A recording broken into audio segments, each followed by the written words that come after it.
There's actually a hidden operating system that runs all the global money in the world. And honestly, most adults are never going to explain it to you, right? But you might have seen those recent warnings popping up from Bank of America saying the global stock market is getting dangerously hot.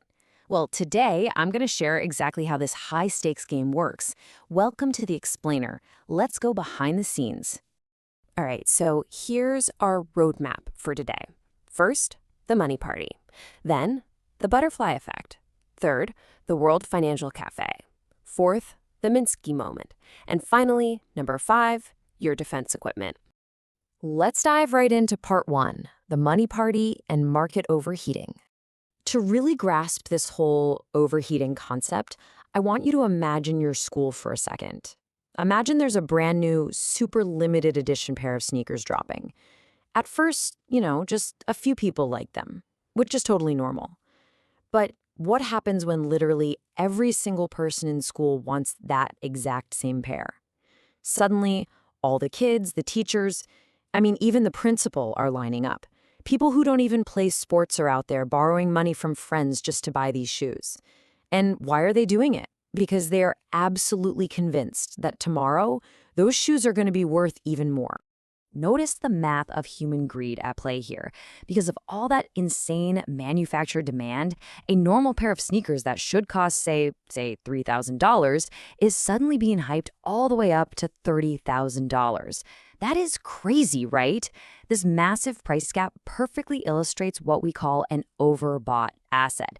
Basically, the price has completely detached from reality. It's driven entirely by FOMO, fear of missing out, and this blind belief that prices are just going to go up forever. And guess what? In the adult world, this is exactly what happens with stocks. So that brings us right to Bank of America's recent warning. You can kind of think of them as the strict school disciplinarian pulling out a megaphone and yelling, "Okay, everyone, you need to calm down right now." They're looking at things and seeing market temperatures literally reaching a boiling point. Global funds are flooding into very, very specific tech sectors like a giant waterfall. And the absolute most severe cases of this, we're talking Taiwan, South Korea, and Finland.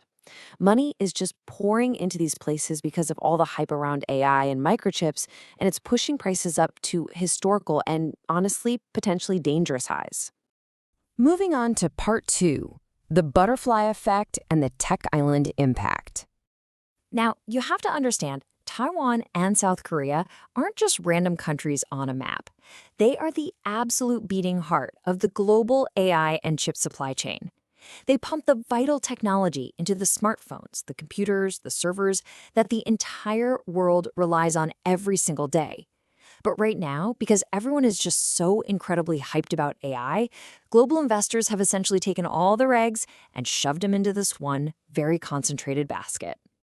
So, the absolutely crucial point here is understanding this exact chain reaction. Let's trace it out together. Step 1. Foreign investors start getting a little nervous and suddenly decide to pull their money right out of Taiwan and Korea. Step 2. Obviously, this causes a severe stock market drop in those tech islands. Step 3. This local fear acts like a highly contagious computer virus, and suddenly panic is rapidly spreading to Wall Street in the US, zooming across Europe and echoing through the rest of Asia. And then Step 4. All this panic causes global tech costs to rise, which effectively gives the entire world economy a nasty cold. See, just one tiny shift and the whole system shakes. Which brings us to part 3, the World Financial Cafe and how everyone reacts globally. Imagine a big cafe. Sitting right at the head of the table is the United States. You can kind of think of their geopolitical persona as this dominant golden retriever, like an ENTJ personality, right? The US looks at this overheating market and thinks, you know what? I don't just want to win this. I want to set the rules. They know their tech giants have pushed the market up incredibly fast, but they are completely prepared for it. When the storm eventually hits, they plan to use Federal Reserve interest rates to completely control the flow of global money, essentially forcing all those funds right back to their own shores. Now, over in the corner, kind of hiding in the shadows, is China. Think of them as a quiet, really intense Tibetan Mastiff, an INTJ type. Their strategy is just pure patience. Their vibe is, I can wait, but I must get it. They're sitting there watching Taiwan and Korea overheat and viewing it as the highly dangerous cost of relying too much on foreign capital. So China is just silently optimizing its own internal industry structures, basically just waiting for those overheated markets to collapse so they can swoop right in and harvest those assets for dirt cheap. The contrast here is honestly super fascinating. On one side, you have Japan, playing the strict observer. They've been pretty traumatized by their own massive asset bubbles in the past, so they're hyper-focusing on extreme corporate discipline and strong fundamentals. They are absolutely refusing to join this buying frenzy. But then on the other side, you've got Korea acting a bit like an anxious leader. Having just been called out by Bank of America as dangerously hot, Korea is over there frantically waving its economic growth reports around, totally desperate for validation. They are trying so hard to prove to the world that their tech boom is built on real worth and not just hot air. And then, of course, we have the opportunists. India is playing the role of the fast-talking innovator. They see these major markets overheating and they are immediately pitching wild startup ideas, waving their arms around to capture all that fleeing, panicked capital. Meanwhile, Vietnam is being the ultimate doer. They aren't saying a single word. They're just keeping their heads down, rapidly building out factory capacity to absorb all that supply chain overflow for when those major tech islands just get way too hot to handle. And right in the absolute center of the cafe sits Taiwan. They're like the quiet empath holding the hottest cup of coffee in the entire room. They are absorbing this immense pressure of being named the absolute most overheated market by Bank of America. I mean, they can feel the US waiting to adjust rates, they feel China waiting to pounce, and they can definitely feel Korea's anxiety, but they remain completely calm.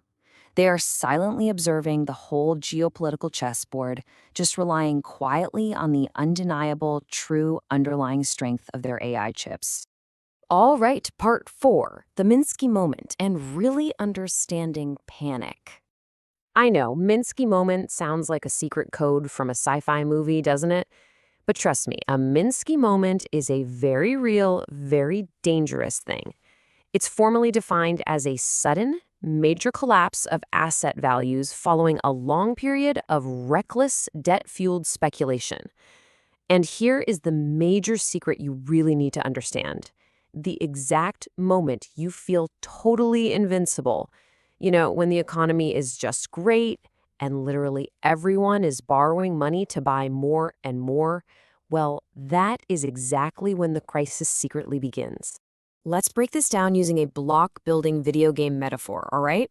Step 1. Your continuous success in the game breeds overconfidence. You start thinking you just can't lose. Step 2, because you're so confident, you start building your tower dangerously high without saving any backup resources or taking time to reinforce the foundation. You just keep pushing it up, up, up. And then step 3, the inevitable reality check. Just a slight breeze comes along, and because your foundation is so weak, boom, you experience a total catastrophic collapse.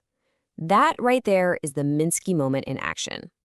Which brings us to our final section, Part 5, Defense Equipment, on how to survive and thrive. Okay, so this right here is your ultimate insider philosophy, famously coined by Warren Buffett. Be fearful when others are greedy, and greedy when others are fearful. It's brilliant. When the rest of the world is caught up in an absolute buying frenzy, pushing prices straight to the moon, that is your cue to adopt a defensive posture. You do not follow the herd, you step back. So here's your first real actionable step. I like to call it the cold observation diary. Over the next week or so, I want you to just listen closely at the dinner table or when adults are talking around you. Take a mental note of when people who normally never care about finance suddenly start bragging about their stock profits or some new crypto coin they just bought. Look, when people completely outside the industry are rushing in, that has to be your internal alarm bell, because that is the exact sound of a market that has lost touch with reality. Next up, action plan 2. This is your endurance saving shield. 30%. It's a magic number. From now on, you need to take exactly this percentage of your allowance, or really any money you receive, and you lock it away. You put it in a place where it is completely 100% untouchable. Because here's the thing, this untouched 30%, it isn't just savings. It is your ultimate anti-market bullet. It actually acts as your financial superpower. When that Minsky moment finally hits, and the adult world is completely panicking, selling off everything they own at rock-bottom prices just because their block tower collapsed, you are going to have the cash to step in. You'll be the one able to buy high-value, incredibly powerful assets for remarkably cheap. Honestly, you are already so far ahead of the game just by understanding this stuff. While everyone else is blindly chasing the hype, you now have the insider's guide to how global money actually works behind the scenes. You've got your observation diary, you've got your 30% shield, and most importantly, you have your critical eye. So I'm going to leave you with this final provocative thought. Are you ready to step back, observe the madness of the crowd, and use cold, hard logic to set your own rules in tomorrow's financial world? Think about it. Stay curious, stay sharp, and I'll catch you on the next explainer.